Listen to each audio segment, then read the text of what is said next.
రామ్జీ అంబేద్కర్ గారు 14 ఏప్రిల్ 1891లో జన్మించారు. ఆ వ్యక్తి ఎన్నో మార్పులు, ఇంకెన్నెన్నో ఆశయాలతో తన జీవితాన్ని మనకు అంకితం చేశారు.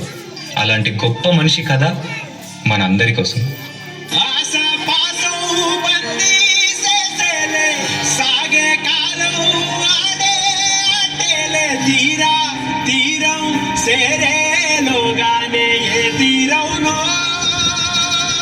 నమస్కారం మాస్టారు.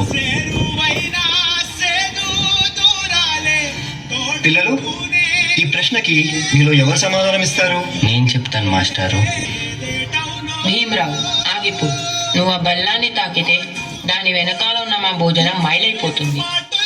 నువ్వు కూర్చో. నువ్వు వెళ్ళి రాయి భీమరావు.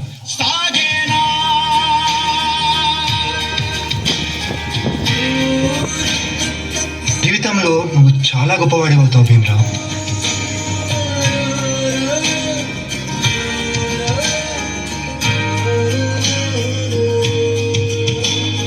నీ వల్ల మా భోజనం మైలైపోయింది. ఇది కూడా నువ్వు పెట్టిను.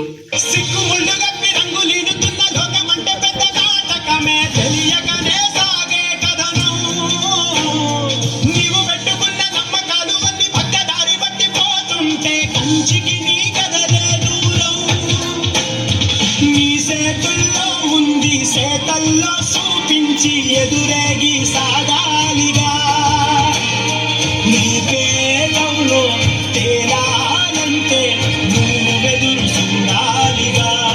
చాలా దాహంగా ఉంది, తాగడానికి మంచినీళ్ళు ఇస్తారా? నీలాంటి వాళ్ళకి అదిగో ఆ మురికి నీళ్ళే, వెళ్ళి తాగు.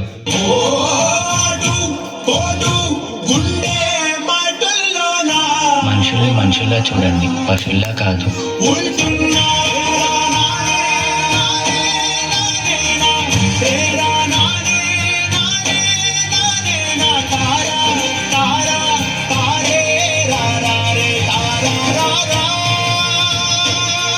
నువ్వు ఎవరికీ తల వంచకూడదు.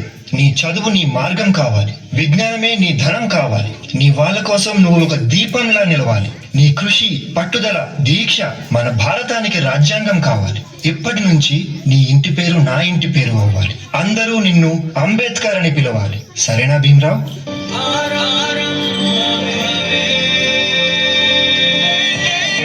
ఎంతమంది తనని తక్కువగా చూసినా చదివే లోకంగా మార్చుకొని మెట్రిక్ సాధించాడు. అదే సమయంలో పెద్దలు తన పెళ్లి కూడా చేశారు.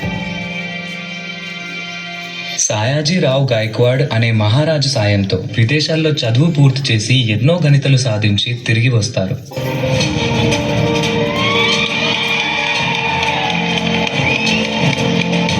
బాబా, ఇన్ని సంవత్సరాలు గడిచినా ఈ ప్రజలు మారలేదు, మా బ్రతుకులు మారలేదు. ఎలాగైనా మా తలరాత్రులు మార్చే దేవుడివి నువ్వే కావాలి బాబా.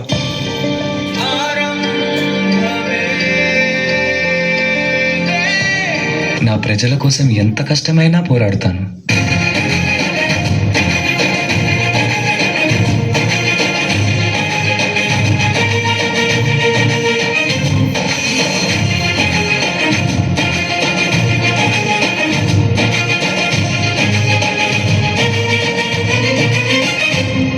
భారత రాజ్యాంగం యొక్క మూసాయుధ కమిటీ అధ్యక్షుడిగా మిమ్మల్ని ఎన్నుకోవడం మాకు చాలా సంతోషంగా ఉంది.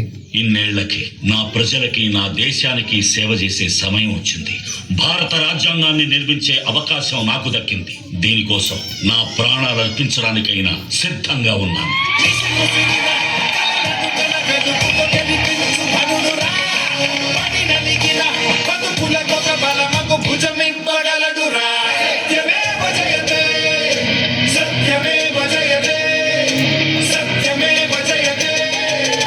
అంబేద్కర్ ని ఒక ప్రాంతానికో, ఒక కులానికో, ఒక మతానికో పరిమితం చేయలేం.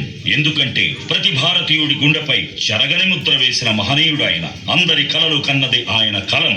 బడుగుల కోసం ధ్వనించింది ఆయన గళం. భారతదేశంలో రాజ్యాంగం ఉన్నంత వరకు ఆయన మన మధ్య బతికే ఉంటాడు.